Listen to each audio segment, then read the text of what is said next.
বিসমিল্লাহির রহমানির রহিম। শেরওয়া আদর্শ উচ্চ বিদ্যালয়ের পক্ষ থেকে অনলাইন ক্লাসে সকল শিক্ষার্থীবৃন্দকে আমার আন্তরিক শুভেচ্ছা ও অভিনন্দন, সেই সাথে সালাম। আসসালামু আলাইকুম ওয়া রাহমাতুল্লাহ। শিক্ষার্থী বন্ধুরা, আশা করি তোমরা এই করোনাকালীন সময় ভালো আছো। হ্যাঁ, আমিও ইনশাআল্লাহ ভালো আছি। তো আজকে অনলাইনের আমার তৃতীয় ক্লাস। আজকে আমি আলোচনা করব ষষ্ঠ শ্রেণীর বিজ্ঞান বইয়ের ত্রয়োদশ অধ্যায় থেকে।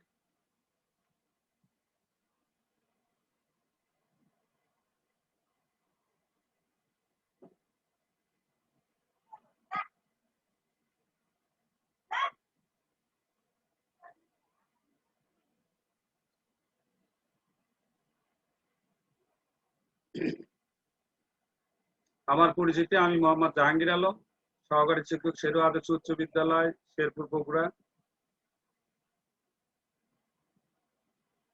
এবং পাঠের পরিচিতি, বিষয় বিজ্ঞান, অধ্যায় ত্রয়োদশ অধ্যায়। আমরা এখন পর্দায় দেখতে পাচ্ছি একজন লোক দেখতে পাচ্ছি এবং সাথে কি দেখতে পাচ্ছি, লোকটি কি করছে।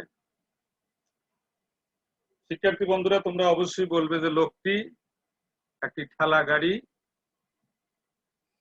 টানছে, অর্থাৎ ঠেলা গাড়ি টানার ফলে কাজ হচ্ছে।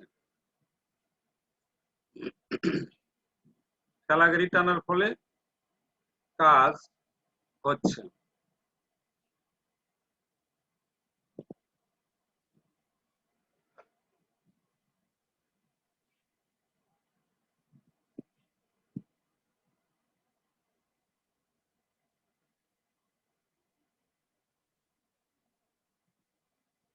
এরপরে দুইজন লোক দেখতে পাচ্ছি, তারা কি করতেছে, খাবার খাচ্ছে। তাহলে কাজ করার পর মানুষের কিসের প্রয়োজন? আমরা এখান থেকে উত্তর পাবো নিশ্চয়ই যে কাজ করার পর খাবারের প্রয়োজন। এবার আরেকটা প্রশ্ন আমি তোমাদের বলতে চাই যে খাবার খেলে কি হয়? খাবার খেলে কি হয় তোমরা নিশ্চয়ই উত্তর দিবে।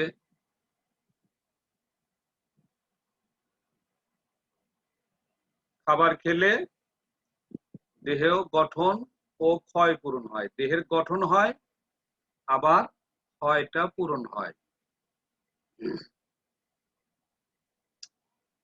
আজকে আমাদের আলোচনা হবে খাদ্য ও পুষ্টি।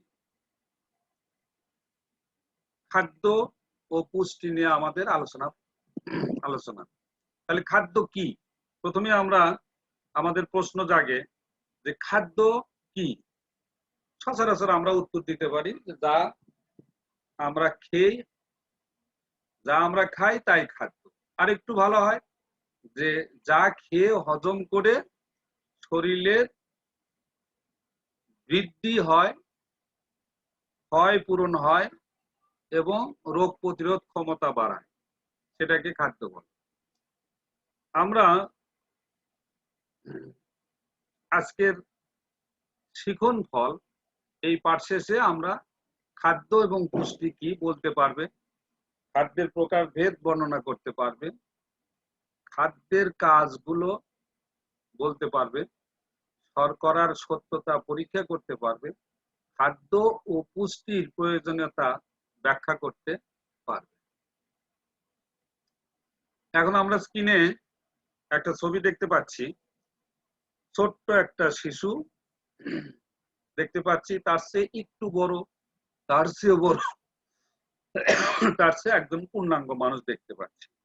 এই যে মানুষ ছোট থেকে আস্তে আস্তে বড় হচ্ছে, ক্রমান্বয়ে বড় হচ্ছে, কেন কেন কিভাবে, কিসের জন্য এই ছোট মানুষ আস্তে আস্তে বড় হয়?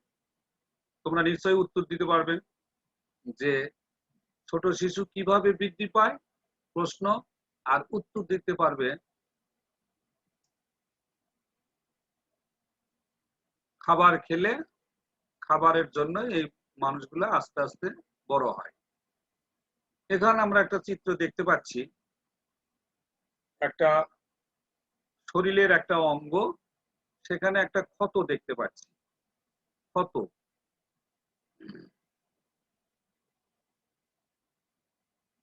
ক্ষতস্থান। তারপরে এখন কি ওই ক্ষত অংশটুকু আছে? নিশ্চয়ই তোমরা বলবে নাই। দেখতে পাচ্ছি চিত্রে যে ক্ষতস্থান, ক্ষত নাই। এরপরে তাহলে ক্ষতস্থানটা কি হয়ে গেছে? পূরণ হয়ে গেছে। ক্ষতস্থানটি পূরণ হয়ে গেছে। আচ্ছা, এরপরে এই ক্ষতস্থানটা পূরণ হলো কিসের কারণে?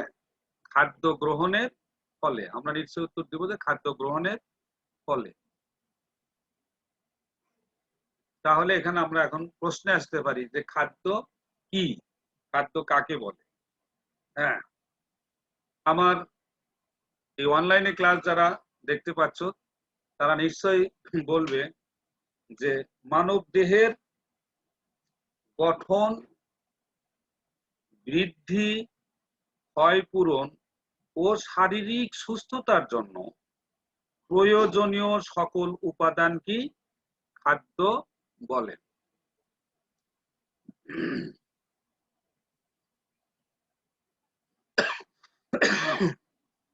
আমি আবার বলছি যে মানব দেহের, আমার স্ক্রিনেও দেখতে পারবো, এখানে লেখা আছে যে মানব দেহের গঠন, বৃদ্ধি, ক্ষয়পূরণ ও শারীরিক সুস্থতার জন্য প্রয়োজনীয় সকল উপাদানকে খাদ্য বলা হয়।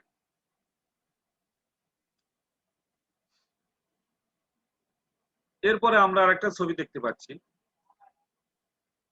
এটা হলো মুখ, আর মুখের ভিতরে দাঁত থাকে, জিহ্বা থাকে।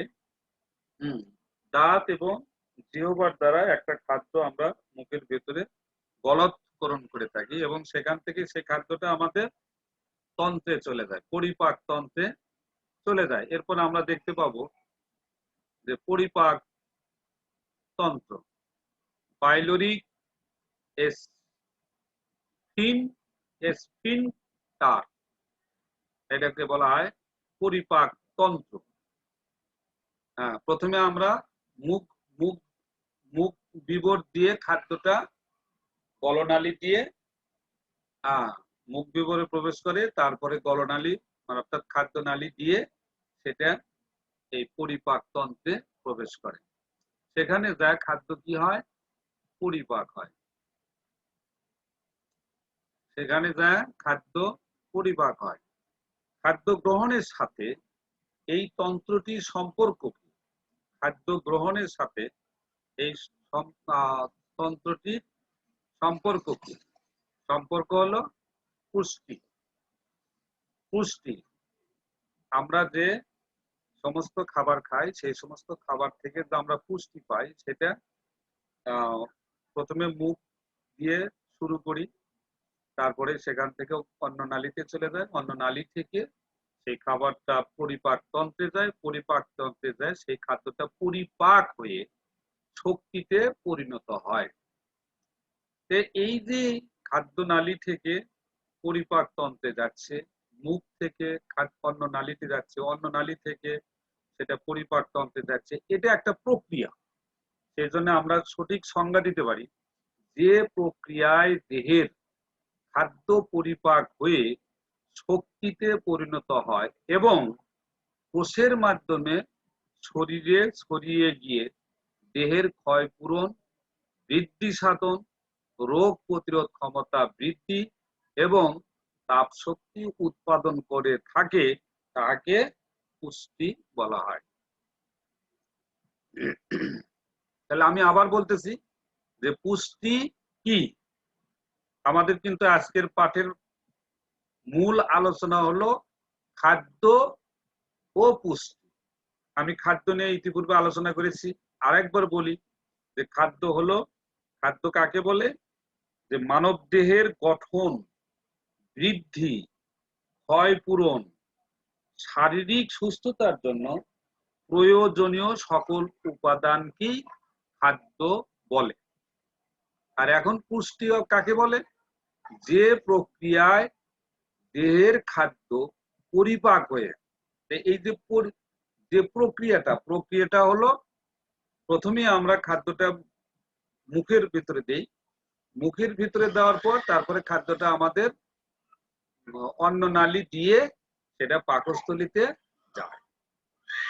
মুখ বিবর থেকে অন্ন নালী, অন্ন নালী থেকে পাকস্থলী, পাকস্থলীতে যায় সেখানে কিছু কাজ হয়, পরিপাক হয়। এই সম্পূর্ণটাই হলো একটা প্রক্রিয়া। সেই জন্য এখানে বলা হয়েছে যে প্রক্রিয়ার মাধ্যমে দেহের খাদ্য পরিপাক হয়ে শক্তিতে পরিণত হয় এবং কাজের মাধ্যমে শরীরে ছড়িয়ে গিয়ে দেহের ক্ষয়পূরণ হয়, বৃদ্ধি সাধন হয়, রোগ প্রতিরোধ ক্ষমতা বৃদ্ধি এবং তাপ শক্তি উৎপাদন করে থাকে, তাকে পুষ্টি বলা হয়। আমরা এরপরে আলোচনায় আসব মৌসুমী নামে একটা মেয়ে, তার কি পছন্দ। মৌসুমী নামের একটা মেয়ে, তার পছন্দ আমরা চিত্রে দেখতে পাচ্ছি পিয়ারা, কামরাঙ্গা এবং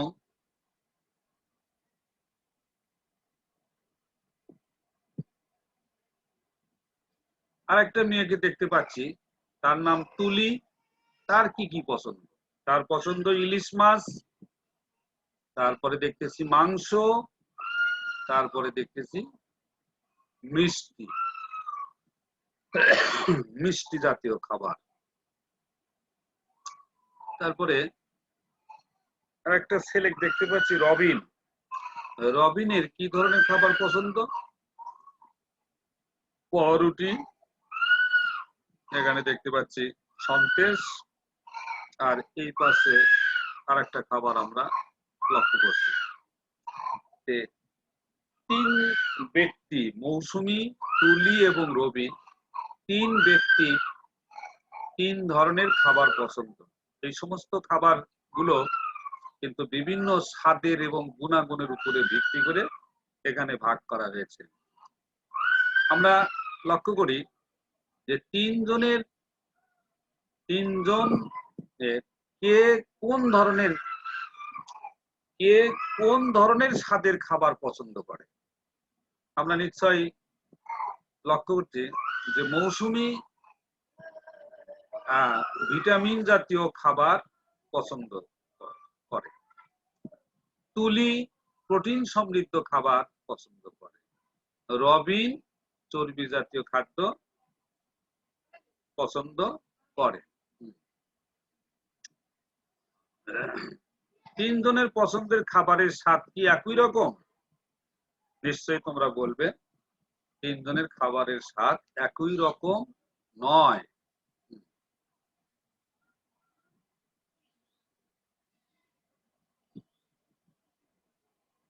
তিনজনের খাবারের স্বাদ একই রকম নয়।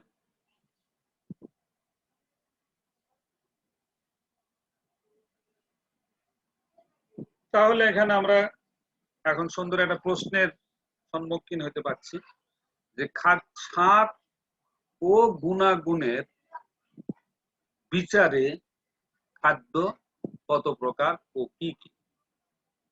নিশ্চয়ই তার উত্তর হবে স্বাদ ও গুণাগুণের বিচারে খাদ্য তিন প্রকার। কি কি? আমরা তিন প্রকারের নাম স্ক্রিনে দেখতে পাবো। নাম্বার 1, প্রোটিন বা আমিষ জাতীয় খাবার। তারপরেরটা নিশ্চয়ই আমরা দেখতে পাবো যে শর্করা জাতীয় খাদ্য। তারপরেরটা আমরা দেখব স্নেহ বা চর্বি জাতীয় খাবার। এই তিন ধরনের খাবারটা স্বাদ এবং গুণাগুণের বিচারে ভাগ করা হয়েছে।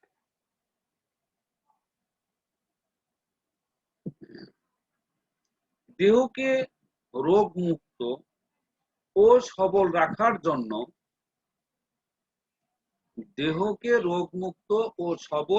জন্য আরো তিন প্রকার খাদ্যের উপাদান অত্যন্ত প্রয়োজন। সেই তিন প্রকার খাদ্য উপাদানগুলো কি কি? আমরা 1 নম্বরে দেখতে পাচ্ছি খনিজ লবণ, 2 ভিটামিন, 3 পানি। প্রথমে আমরা আলোচনা করে এলাম যে খাদ্যের স্বাদ এবং গুণাগুণের উপর ভিত্তি করে খাদ্যকে 3 ভাগে ভাগ করা হয়েছে। 1, প্রোটিন বা আমিষ জাতীয় খাবার, 2, শর্করা জাতীয় খাবার বা শ্বেতসার জাতীয় খাবার, 3, চর্বি বা স্নেহ জাতীয় খাবার। আর এরপরেও দেহকে রোগমুক্ত ও সবল রাখার জন্য আরো 3 প্রকার খাদ্যের উপাদান অত্যন্ত প্রয়োজন। সেটা হলো খনিজ লবণ, ভিটামিন আর পানি। আমরা স্ক্রিনে কিছু খাবারের তালিকা দেখতে পাচ্ছি। প্রথমেই আমরা লক্ষ্য করি চাল। এটা আমরা সবাই চিনি এবং সবাই এটা খেয়ে থাকি। তারপরে দেখা যাচ্ছে আটা, তারপরে ভুট্টা, তারপরে হলো চিনি। চাল, আটা, ভুট্টা, চিনি। শিক্ষার্থী বন্ধুরা, তোমরা কি বলতে পারবে এগুলো কোন ধরনের খাবার? আমরা যে এতক্ষণ আলোচনা করলাম শ্বেতসার বা শর্করা জাতীয় খাবার, তারপরে আলোচনা করলাম আমিষ বা প্রোটিন জাতীয় খাবার, স্নেহ জাতীয় খাবার, স্নেহ বা চর্বি জাতীয় খাবার, তারপরে ভিটামিন জাতীয় খাবার, খনিজ লবণ জাতীয় খাবার এবং পানি। এই 6 প্রকার উপাদানের মধ্যে এই খাদ্যগুলোতে কোন কোন উপাদানগুলো, 6 প্রকারের মধ্যে কোন উপাদানগুলো এই খাদ্যের ভিতরে আছে? তোমরা নিশ্চয়ই উত্তর দিতে পারবে যে এগুলোর ভেতরে শর্করা জাতীয় খাদ্য উপাদান, শর্করা সমৃদ্ধ খাদ্য হতে পারে।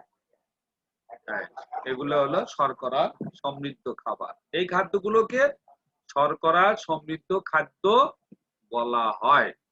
আমরা নিশ্চয়ই মনে রাখবো চাল, আটা, ভুট্টা, এবং চিনি। এখানে আরো অনেক খাবার আছে, তার ভিতরে এই চারটা হলো মূল মূল খাদ্য। হ্যাঁ, সেই জন্য আমরা এগুলোকে শর্করা সমৃদ্ধ খাদ্য বলি।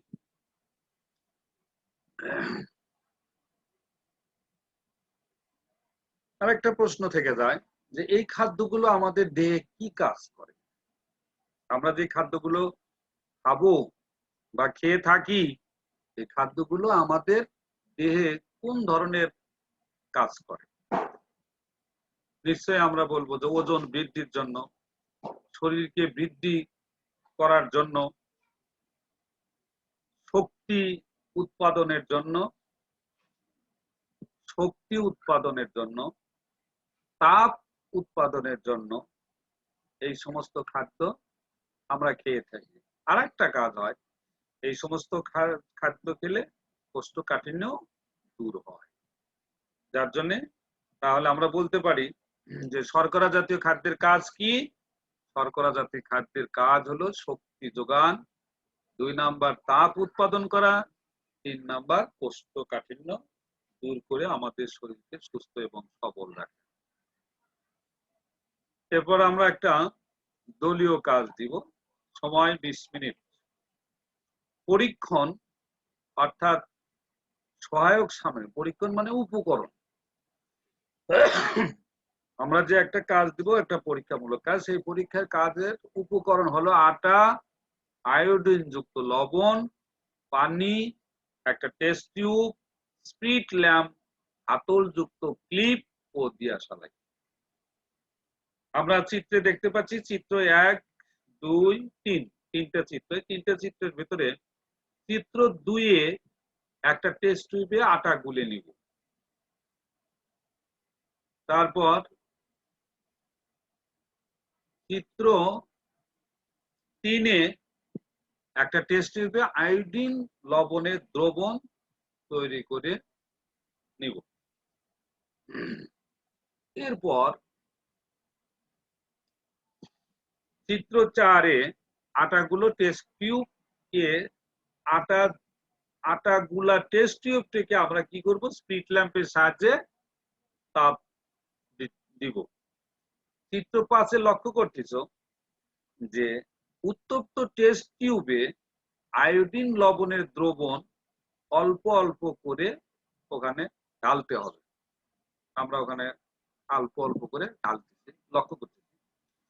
চিত্র 6-এ লক্ষ্য করা যাক, পরীক্ষণটিতে তাপ দিতে থাকি এবং টেস্ট টিউবের নিচের দিকে লক্ষ্য রাখি এবং ফলাফলগুলো আমরা খাতায় লেখা শুরু করি। শিক্ষার্থী বন্ধুরা, ধারাবাহিকভাবে আমরা চিত্র 2, 3, 4, 5, 6-এর কাজগুলো সঠিকভাবে যদি করতে পারি, তাহলে আমরা কিছু লক্ষ্য করতে পারবো। এরপরে এই খাদ্যগুলোকে কি সমৃদ্ধ খাদ্য বলে? প্রশ্ন, এই খাদ্যগুলোকে কি সমৃদ্ধ খাদ্য বলে? ইলিশ মাছ, ডিম, মাংস আর দুধ লক্ষ্য করছি। নিশ্চয়ই তোমরা উত্তর দিতে পারবে এগুলো ইতিপূর্বের আলোচনার থেকে। এগুলো সবগুলো হলো প্রোটিন সমৃদ্ধ খাবার। প্রোটিন সমৃদ্ধ খাবার, এই প্রোটিন সমৃদ্ধ খাবারের কাজটা আবার উৎসটা, এই প্রোটিন সমৃদ্ধ খাবারের উৎস হলো মাছ, এগুলো হলো প্রাণী। ডিম, একটা মুরগির থেকে ডিমের উৎস, মুরগি হলো ডিমের উৎস, কাজেই এটাও একটা প্রাণী। মাংস একটা প্রাণী, দুধ সেটাও একটা প্রাণীর থেকে আসে।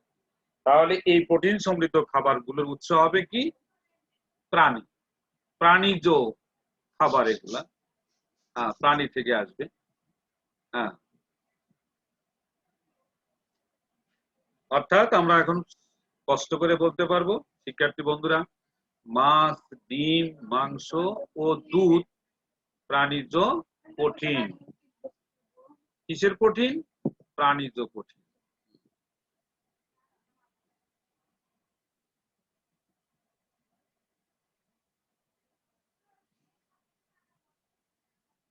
এরপর আমরা আরো কিছু খাবার দেখতে পাচ্ছি, বাদাম আর হলো সিমের বিচি। এই সমস্ত কি খাবার? এই খাদ্যগুলোকে কি সমৃদ্ধ খাবার বলে? এই খাদ্যগুলোকে আমরা অবশ্যই বলবো যে প্রোটিন সমৃদ্ধ খাবার। প্রোটিন সমৃদ্ধ খাবারের উৎস কোথায়? নিশ্চয়ই তোমরা উত্তর দিবে যে এগুলো উদ্ভিদ থেকে আসে। বাদাম একটা গাছ, উদ্ভিদ, প্রাণী নয়। সিম একটা গাছ, সেই সিমের বীজ। আমরা সবাই এগুলোর সাথে প্রত্যক্ষভাবে পরিচিত। কাজে এগুলো হলো উদ্ভিজ্জ, ডাল, বাদাম ও সিম উদ্ভিজ্জ প্রোটিন সমৃদ্ধ খাবার।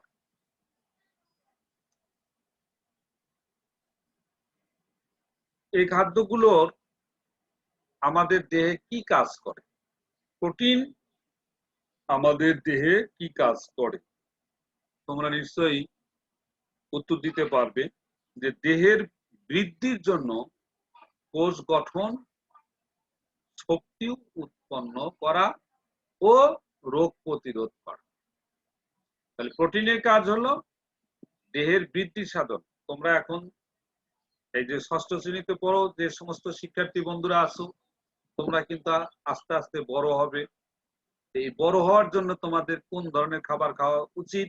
নিশ্চয়ই তোমরা বলবে যে বাদাম, তারপরে সিমের বিচি, হ্যাঁ, তারপরে মাছ, মাংস,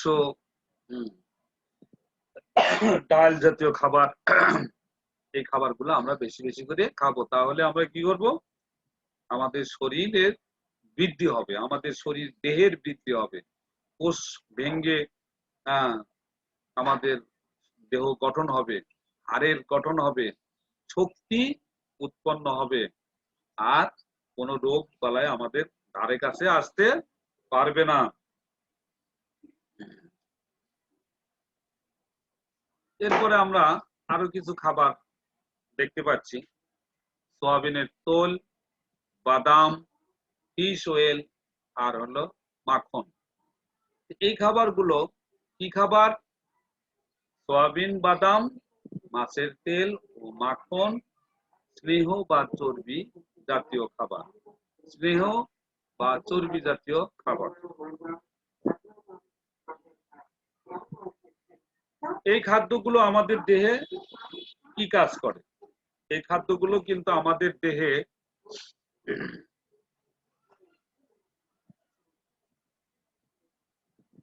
কর্মশক্তি বাড়ায়।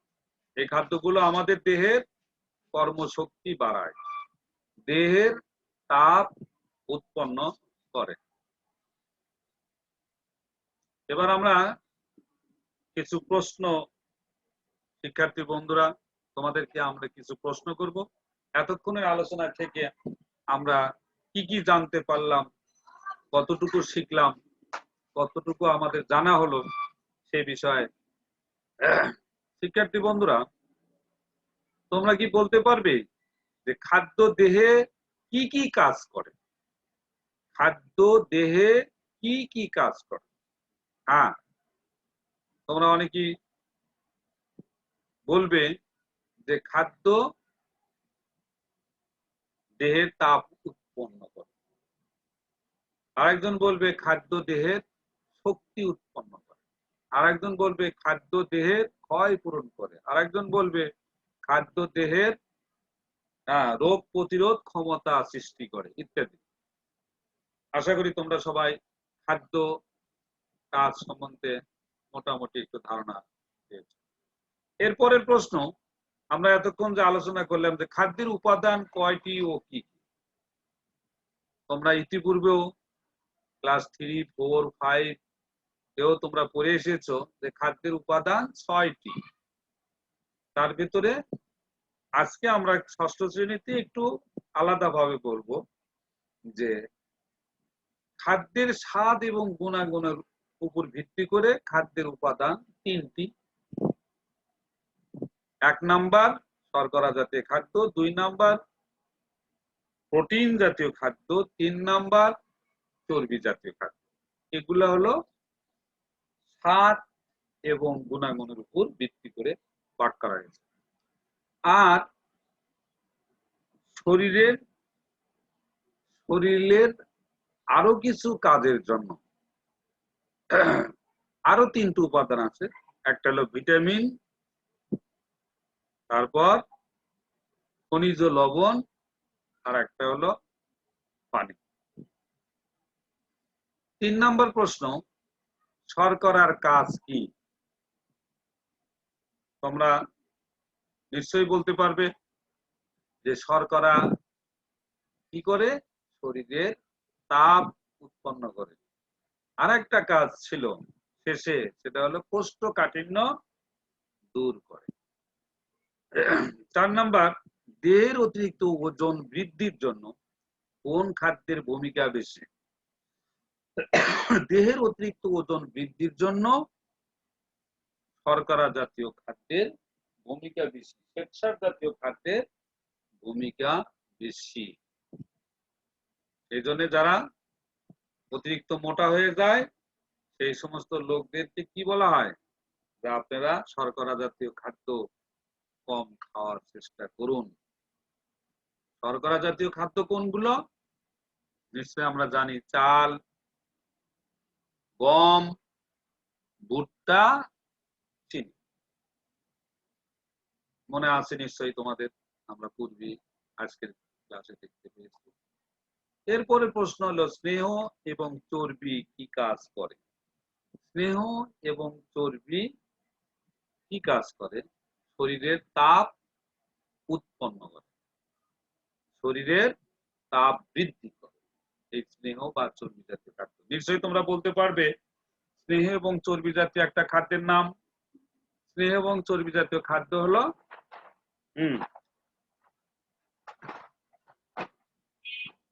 স্নেহ এবং চর্বি জাতীয় খাদ্য কি?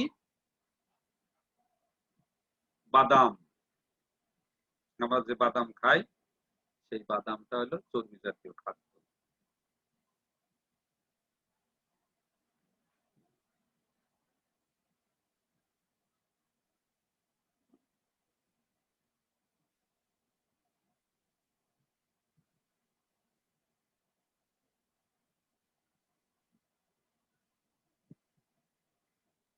এবার শিক্ষার্থী বন্ধুরা, আশা করি আজকের অনলাইনের ক্লাসটা তোমরা নিশ্চয়ই ভালোভাবে বুঝতে পেরেছো। এর ভেতরে যদি কোনো সমস্যা বা কোনো জায়গায় বোঝার দরকার হলে তোমরা আমার মোবাইল নাম্বারে ফোন দিবে। আমার মোবাইল নাম্বার 01712127743। এই নাম্বারে ফোন দিয়ে আমার কাছ থেকে জানার চেষ্টা করবে। আমি ইনশাআল্লাহ তোমাদের যতটুকু পারি সহযোগিতা করব। আজকের ক্লাসে যারা যারা অংশগ্রহণ করেছে তাদের সবাইকে আমি ধন্যবাদ জানাচ্ছি। শিক্ষার্থী বন্ধুরা, তোমাদের বাড়ির কাজটা তোমরা খাতায় লিখে নাও। একজন কর্মক্ষম মানুষের 1 সপ্তাহের খাদ্য তালিকা প্রস্তুত করে আনো। একজন কর্মক্ষম মানুষ, যে মানুষটা কাজ করে, মাঠে কাজ করে, কোন প্রতিষ্ঠানে কাজ করে, এইরকম মানে কর্ম করে, রিক্সাওয়ালা একটা রিক্সা চালান হলো একটা কর্ম। একজন বাস ড্রাইভার, তার কাজ হলো বাস চালনা করা। এরকম একজন কর্মক্ষম মানুষের 1 সপ্তাহের খাদ্য তালিকা প্রস্তুত করে আনবে আমাকে দেখার জন্য। তো ধন্যবাদ সবাইকে আজকের এই অনলাইন ক্লাসে পার্টিসিপেট করার জন্য, অংশগ্রহণ করার জন্য তোমাদের সবাইকে ধন্যবাদ দিই আমি আমার আজকের মতো অনলাইনের ক্লাস এখানেই সমাপ্তি ঘোষণা করছি। আসসালামু আলাইকুম ওয়া রাহমাতুল্লাহি ওয়া বারাকাতুহু।